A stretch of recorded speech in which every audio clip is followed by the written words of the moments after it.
remember people's names. How embarrassing is that? But you know, when people are new, it really makes a not great first impression. But one of the hardest things we have in churches is teaching hospitality. We clergy spent 3 whole days trying to learn how to help our congregation say hello to people. And I think a lot of it is we're not aware. You know, you're in the choir, or you're in this group, or you have that group, or you have your friends, just like any other social group. And we forget how important it is, even if you make a mistake, and like I did the other day, and I was talking to the junior warden, and I said, "Oh, hi, are you new here?" He said, "No," but he didn't know me either, so, you know, that's how we got to know each other. But anyway, it's not just us, it's lots of us, and it's so important that we just, you know, take the risk and say hello to somebody. So, just wanted to say. Thank you. Question? Well, so this is not a question, it's just a point of view. I think that it's really important, I totally agree. It's also very nuanced, and one has to be tender and alert. I came to this church for years before anyone spoke to me, and I was deeply grateful for that. I was in it, and I think it's important for this to be heard. People sometimes come to places, whether it's a place of worship or it's a tavern, sometimes they're the same, in order to have a place of quiet, seclusion, escape, and they don't want to be overly inquired into. So while I absolutely agree, Liz, about reaching out, I would be troubled if this became a community that was so gung-ho about welcoming people that it was not safe for introverts and people in a period of deep quiet and distress. So that is my perspective. Yeah, and I am so glad that you brought that up, because obviously people are in different places and different spaces, and being gentle about that. And you know, it does take a little observation skills, noticing, and we can do that. I think we can do that. But we can still say, "Hello, my name is Liz." Yeah, I haven't had anyone tell me not to do that. It would seem more like if people come to the coffee hour, they really do want to meet people. It's like maybe we don't want to overwhelm them in the sanctuary, but it seems like if someone comes here afterwards, they do want to get to know us. Well, and absolutely, and at least inviting them, they can always decline, right? So, Yeah. but inviting people to coffee hour, it's hard to make this walk by yourself. Yeah. That's enough for me, and I'm going to symphony. I'm feeding you a very good day.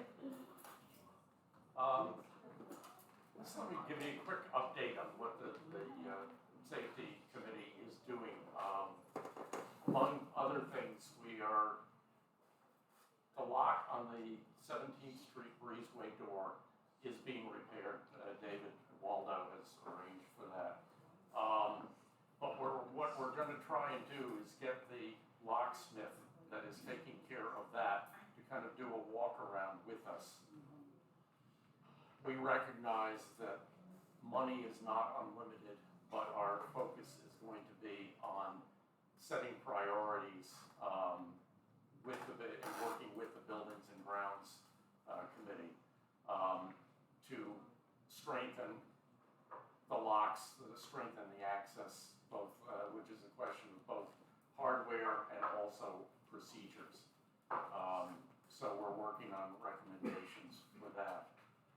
One of the things that is a little frightening to me is that one of the things we discussed at our meeting this week was how many keys are out there to various locks and whatnot, and we don't really have great records of them.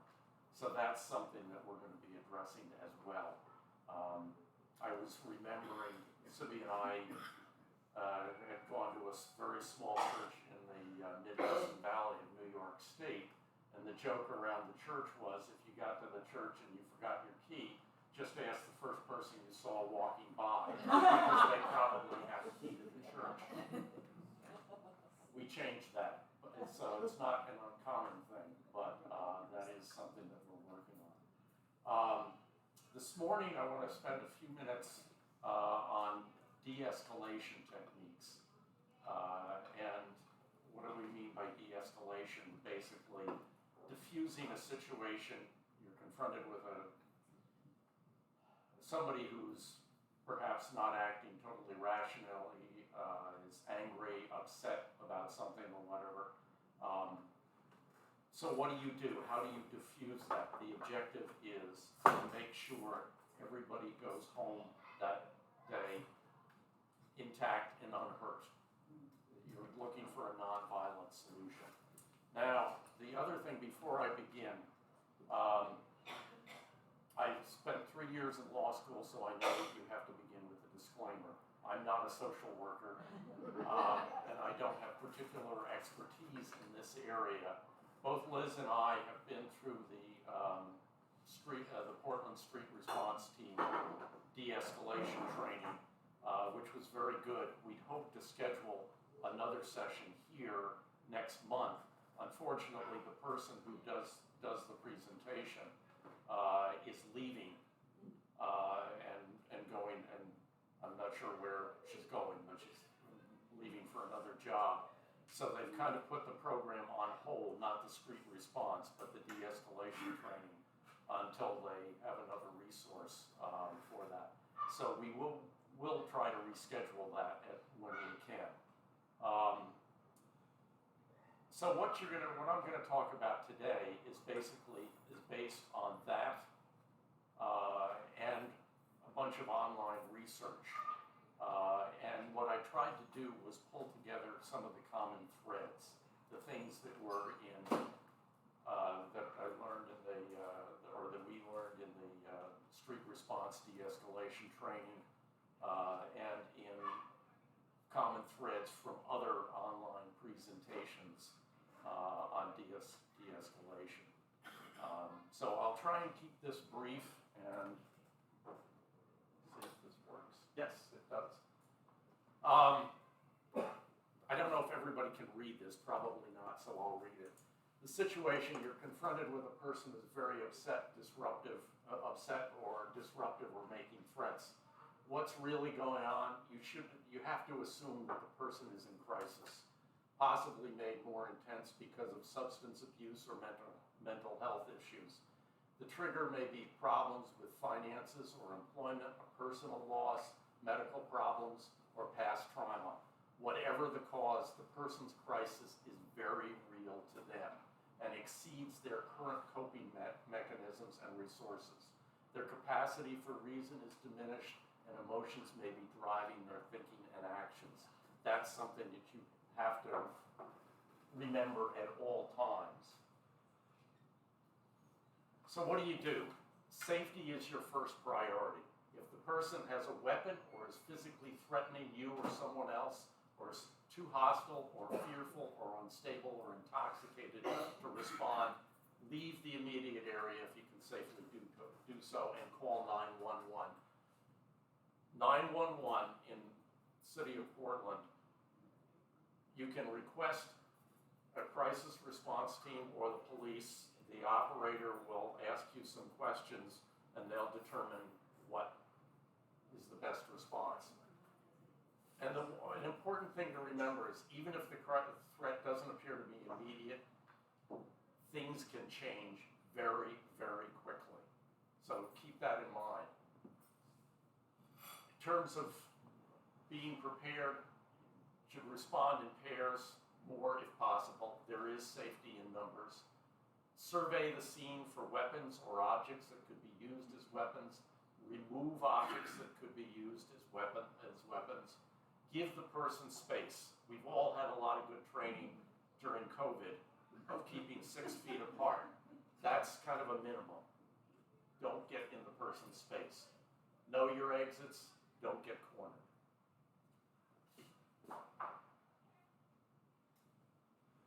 Number one, which sounds like a duh, assess the situation. And this is very, very important because what you do next will depend on what your assessment of the situation is. There are a lot of cues that you can take. What people say, the tone and volume of their speech, their facial expressions, their body language approach and their stance, their proximity to you and others. Are they confrontationally close? It's an important action. If the person appears to be stressed or anxious or even agitated or angry, you may be able to help them and de-escalate the situation. If the person is threatening or violent, again, goes back to safety is job number one. One of the very the best parts of the city's street response team de-escalation training was understanding there are 3 stages of crises. Stage 1, somebody's stressed or anxious. Stage 2, somebody's agitated or angry. And then stage 3, they're threatening or dangerous. I'll get back to that in a minute. Some of the things to watch for somebody who's stressed or anxious: restlessness, fidgeting, pacing, not making eye contact. They might be crying, they might be withdrawn. The objective there is to offer support and assistance. If somebody, and I'll get into these in a little more detail in a minute. If somebody is at stage 2, they're agitated or angry, what do you watch for? If they're yelling, they're swearing, posturing, punching fists, a fixed stare, throwing items, but not throwing items at people, but maybe just throwing items. You can offer help, but you have to limit their choices. You have to explain what you can and you can't do. You can introduce yourself, offer water, snacks, etc. If it's important to remember, don't offer water or soda in a glass bottle or something that can be used as a weapon. Hot drinks are probably best avoided because, again, they can be thrown at somebody. And again, you can offer help, but at the same time lay out very clearly what you can and you can't do. Keep it simple. If you do X, then I can do Y. When we do X, then we can do Y. Okay, stage 3, somebody's threatening or dangerous. That's a whole different ballgame. Watch for a weapon, somebody's threatening you or somebody else, or throwing items at people. That safety is job number 1 there. Give the person adequate space, remove potential weapons if possible, remove yourself and other people. Don't give the person an audience. Call for assistance or backup. Again, that's call 911.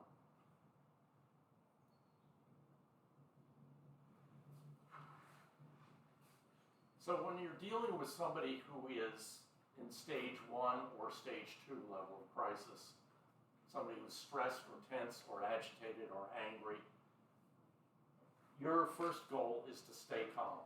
And I know it's difficult to do under the circumstances. But the thing you have to remember is the person you're dealing with is in a crisis. And, one of the best pieces of advice that I heard in the street response training was, think of this person, imagine what the situation would be as if this were a member of your own family, and think of that person that way.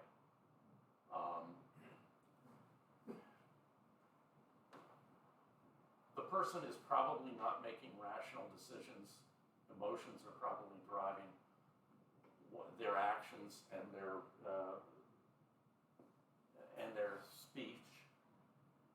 you have to be the rational person in the room. It sounds silly in some ways, but try taking deep breaths for 2 to 5 seconds. That actually does help. It calms down. It lowers the blood pressure and various other things. So you're more capable of, again, being the rational person in the room. Another very important point is, person is probably going to say a lot of insulting things to you. Do not take any of it personally. This person is very upset, very angry, maybe very angry. Again, don't take it personally. Stay in command of your emotions. The goal here is for everybody to be able to walk away at the end of the day. If the person is under the influence of drugs or alcohol, or appears to be, you may have to talk more slowly with that person. Another important point in staying calm is let nonverbal communications work for you. Avoid sudden movements and tell the person what you're going to do. Like, I'm going to go over here. Don't touch the person or enter their personal space. Again, the 6-foot rule. And again, that's kind of a minimum. Back up if the person gets too close. Avoid challenging postures, staring at them in your face, that type of a thing. That will just make the situation worse. Don't point your finger at the person. Keep your hands at your side. That's probably the best thing you can do. Don't shrug. That might be seen as uncaring. And we'll get to this in a minute, but it's really important to listen to the person. Don't smirk or laugh at the person. Don't question why they're angry, because you may think it's silly, but it's very real to that person. Don't smirk, or as I mentioned, don't smirk or laugh at the person. Don't make fun of them in any way. It's okay to nod your head. That means maybe you're listening and whatnot. But, do it sparingly. You need to project a certain degree of self-assurance. Be confident, not confrontational, not aggressive. Offer the person food or drink, and again, avoid hot drinks, avoid anything in a bottle that could be used as a weapon, for example. Have at least one other person there if possible. As I said earlier, there is safety in numbers.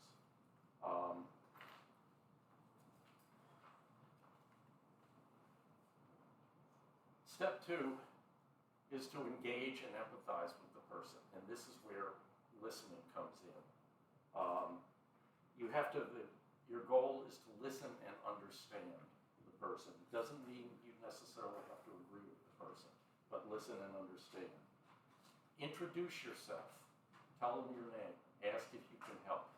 Ask the person's name and use it during the conversation with the person. Get the person talking and let them vent. Time is on your side. Keep the tone of your voice friendly and helpful. Maybe a low tone, but not too low. The person has to be able to hear you. And actively listen. Don't interrupt the person. As I said, let them kind of vent. You don't necessarily have to agree with the person to understand how the person's feeling. And be polite to the person. Say please and thank you and things like that. And if appropriate, it's probably okay to use the terms, address the person as sir or ma'am. Again, if it's clear that I can relate that to a personal experience over here. I was on the board of our condo over on the other side of Broadway, and we had an issue with a guy who was doing drugs and yelling and screaming in the garage, the parking garage underneath. And one of the things that I'm convinced helped kind of get him to leave peacefully was I addressed him as sir, and he was very obviously a sir. I don't think he was used to being addressed politely. And that sends a signal, sends a message, and I think that did help diffuse that situation.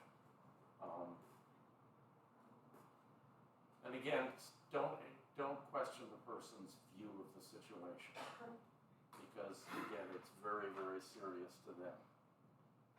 Let the person know that you've heard them.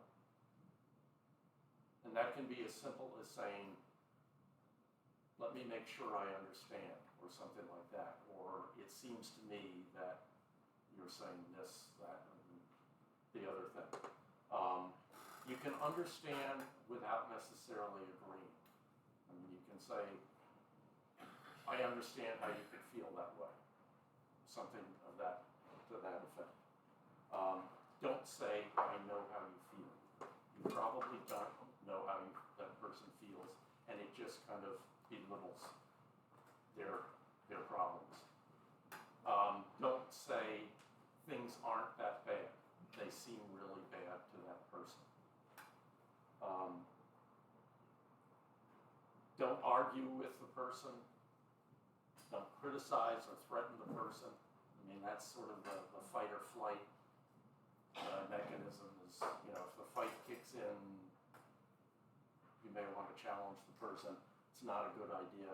And don't make promises that you can't keep. The person may be dealing with past trauma. Your compassion and interest may be a positive surprise to them. So the fact that you're listening to them and asking questions, not necessarily questioning their view of the situation, but asking questions to help you understand why they're angry, why they're upset. That can be a very powerful tool.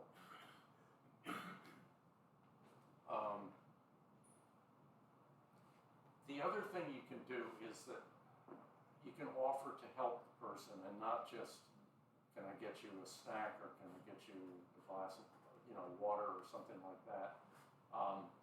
But if the person may need food or shelter, and you can offer to help with that. Doesn't mean you are going to be able to provide the person shelter, for example, for the night, but there are resources within the city and in Multnomah County that you can call. And that also can be a vehicle for getting the person, say, out into the hall or outside or whatnot. Is there somebody I can call for you? Let's see if we can find you a place to stay or something like that. That's the type of thing that can move the person out.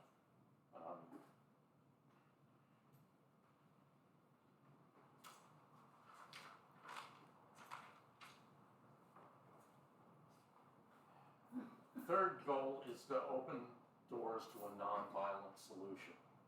You have to be a problem solver. Suggest alternative solutions to the person. And they can be as simple as, again, let's see if we can call somebody for you. You have to set boundaries, explain what you can and you can't do. I mentioned that earlier, but that's pretty important. There are, you know, if you step outside, we can call somebody for you, or we can call, if you come out into the corridor, we can see if we can find somebody who can help you. And again, keep in mind that there may be somebody else that the person can talk with. It might be Martin or another member of the Grace clergy. It might be the Multnomah County Behavioral Health Crisis Line, which is a very good resource for getting, or it's even Portland Street Response, the 9/11, because they'll come. Street response will come without police necessarily, or only if there's a threat of violence. Will they be accompanied by police?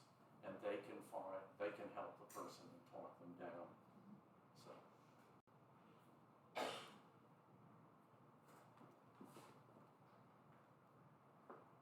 Oops. Okay. Just to summarize, if the person's in stage 1 crisis, stressed or tense, you can offer support and assistance. Listen to the person, really listen, don't pretend to listen.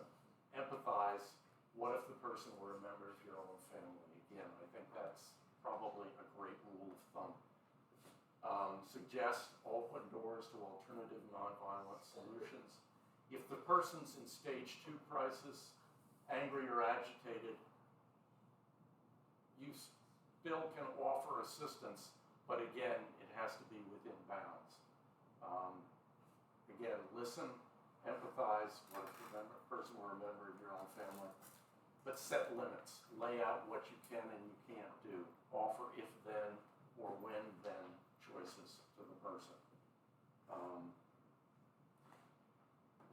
We'll probably be doing this in greater depth with ushers, greeters, groups that are sort of on the front lines, if you will.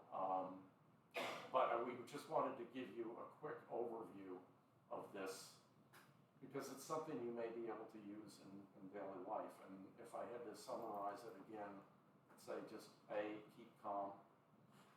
B, engage the person. Introduce yourself, ask their name, things like that. Just simple conversation can go a long way in starting to build a rapport with the person. And that's probably the most important thing to do to change their behavior and achieve a nonviolent solution. Any questions or? Good question. One, I really appreciate it. That's not a question, that's a statement. But the other thing is, could you give us some phone numbers, like the Portland response team? That's an idea. Yes, and actually. I'd like to have that in my phone, because I'm not gonna be able to Google it. I'm not gonna be able to Google Right. it, you know.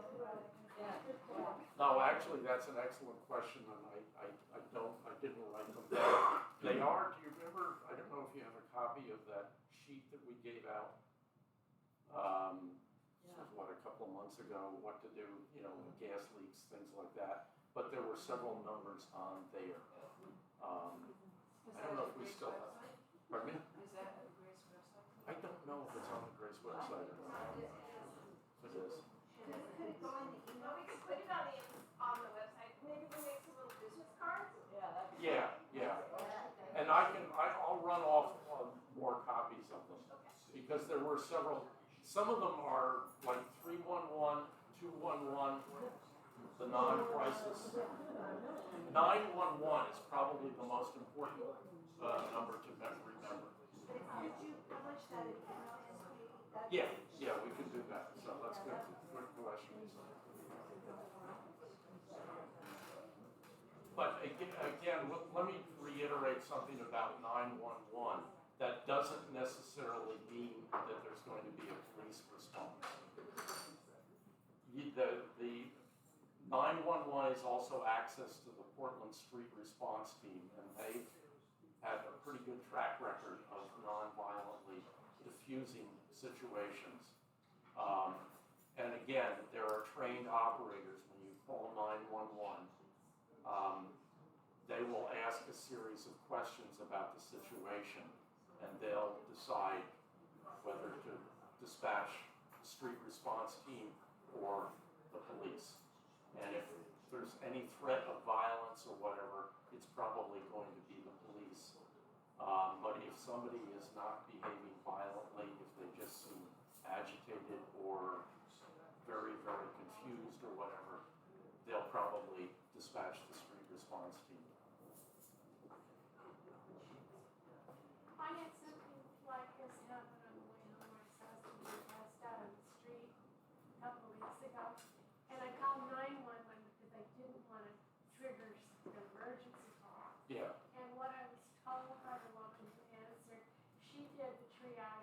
there at 211. She said, you know, 911 and 211 are two separate phones at this desk. Okay, I didn't realize that they were the same place. And so they know which one is ringing, but the person has the skills to, whichever one you call, to figure out what's next.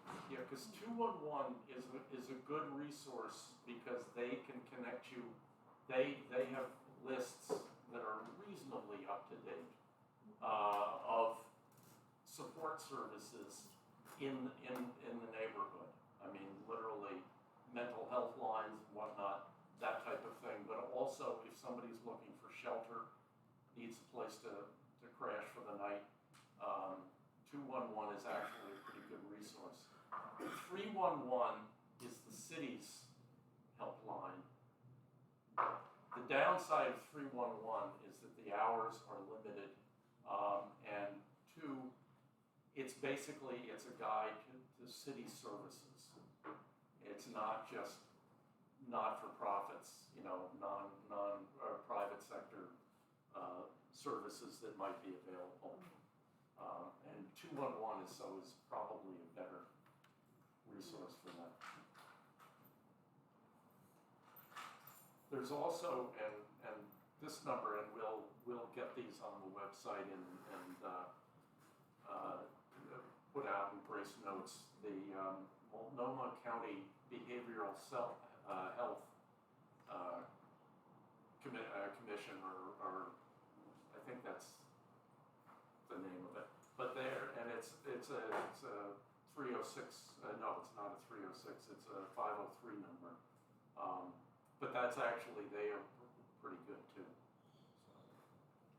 Has anybody had recent experience calling any of these numbers? Because ever since the start of COVID, I guess is when it started, or maybe it started back with the protest, the BLM protest downtown. Calling any of these numbers is no longer a quick thing. You have to wait for 10 minutes. Is that still happening? Because I was driving down Broadway. I pulled over when I was on MLK and called 211 and was triaged to. She said, I'm going to have Portland Street Response get back to you. By the time I was about to turn onto the Hawthorne Bridge, they did in fact call me back and asked for more details. And then when I was on my way, just about home, so this is like within a 10-minute period, Portland Street Response and called and said we're on our way. Yeah, well, that's good to And hear. that was Because maybe 3 weeks or a month ago. yeah. I ride TriNet quite a lot and go out to Hillsborough and other places. And in the winter, of course, people want to get on different forums. Yeah. And other things, or they don't have enough to do or whatever. And I keep forgetting to do this. I think it would be helpful to find out if one is on TriNet, what number do you call? Does TriNet have its own? That's a good. Because they have people who jump on once in a while who wear shirts that are, I think they're looking out for weirdness. That's a good question. I don't know the answer to that, but I'll research it. So. Yeah. Sometimes people get very agitated on Yeah. the train, and then other people respond in unnecessarily witty ways. But, anyway. Thank you, Jeff.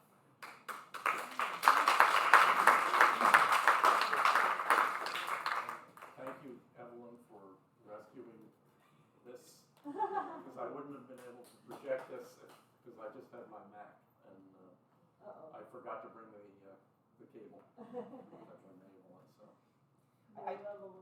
One of the things, thank you. One of the things, just philosophically, that feels so important to me about this training is this sort of core precept that an encounter that everybody goes home from safe is a good encounter. And so often, as a young person, you get wrapped up in like, well, but he made a fool of me, or like, so what? Like, so what? It's really not worth getting into violence because your honor was besmirched. Unless we're going to bring back dealing, that'd be an okay way of resolving things. I was going to talk about anointing. One of our commitment is to get you out of here fairly fast, so my sense is we should save that for another day. And yes, Kevin did ask me to say something about today's sack lunch thing. Please. I think that Liz covered some of it, but it was so fun to get the kids back together and make sack lunches because it was pre-COVID before we did it. Something that was really cool is like Ron Beck, the Beck's kids have grown up. You know, I remember these little kids that never could have done this before, and so they were old enough to help, and Susie Jeffrey's kids, and it just made it fun to see kids that I remember as babies here now in there helping me with the sack lunches. So that was fun. We talked a little at the beginning about when Jesus said I was hungry and you gave me something to eat, and I was thirsty and you gave me something to drink. So that was really nice. They could connect with that. Why? One of the reasons why we do this, we're doing it for Jesus. So that was great. And then I forgot that kids like to get in a race. How many lunches can I make, or how fast can I go around the loop? So now I need to figure out a way to slow them down just a little to make sure that everything gets in the sack. But it was fun. I had a really good time, and I think the kids did too. And they like to be able to help. They like to be able to do something. And thank you for everyone who's been bringing donations, because that's been wonderful. We're really getting a lot, and keep it up. So thank you.